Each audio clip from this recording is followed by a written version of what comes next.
Je vérifie la pression des pneus alors que j'ai parcouru plus de 3 km. J'ajoute à la pression recommandée 0 bar, réponse A, 0,1 bar, réponse B, 0,3 bar, réponse C, 1 bar, réponse D.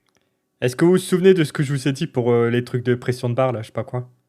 FRTC, je sais. Bon, une majorité de C quand même.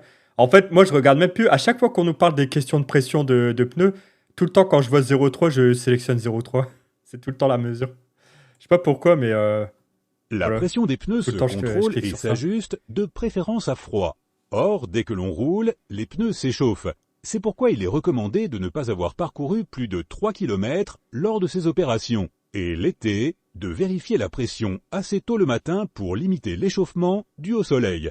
Si l'ajustement de la pression doit être effectué alors que l'on a circulé plus de 3 km, il convient de surgonfler les pneus de 0,3 bar.